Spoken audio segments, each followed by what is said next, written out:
This is a quick recording to capture the bandwidth usage of IPFS in the web browser because I think it's a problem and I'm trying to find a solution to the problem.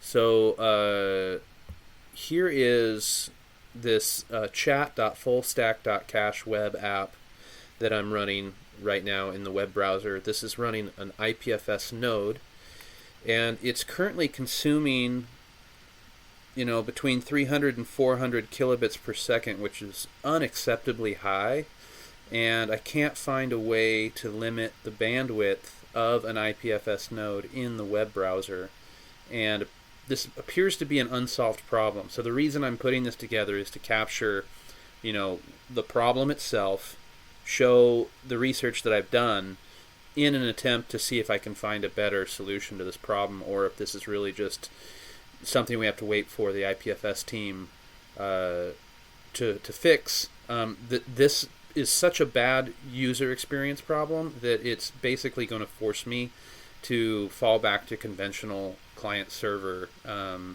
ways of doing a front end. It means I basically can't use an IPFS in the front end, not because it doesn't work, but just because it's such a poor user experience.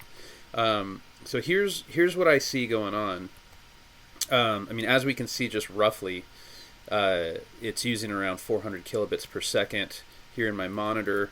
I'm running NetHogs. I'm on Linux, and I'm running NetHogs, and you can see that's echoed here.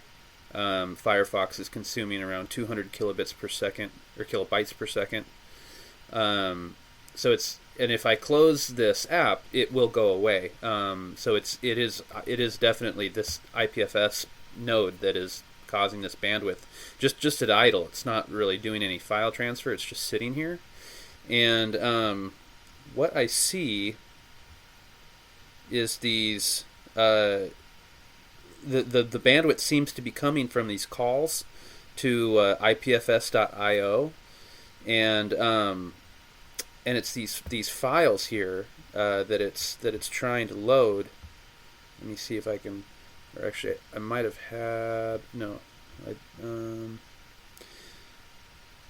trying to get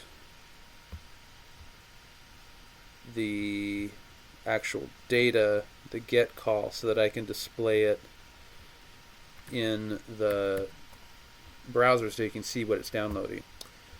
So I got slightly confused there because I was trying to look to show the data. Sometimes it's a get call, but these are post calls, so they're a little different. But basically, I think what it's doing is it's downloading the hash table.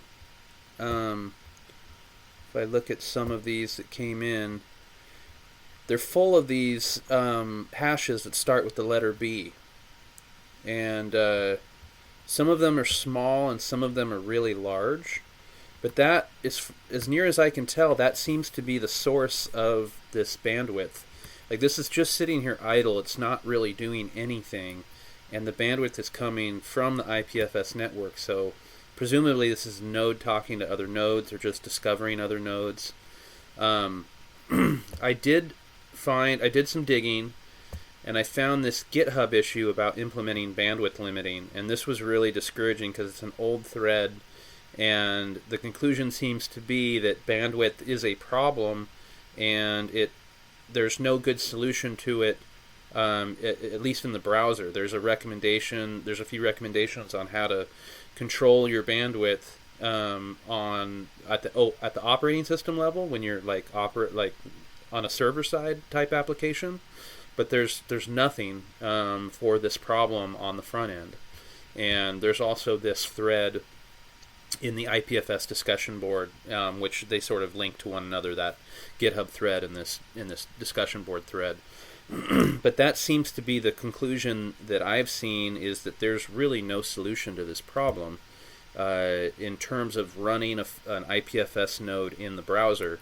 This is just what you have to live with, and it's unacceptable. I mean, this will actually cause the browser to freeze. Right now, it's pretty sporty, but I've had I had a hard time replicating it right now, but this will actually freeze the browser, and the entire computer will kind of.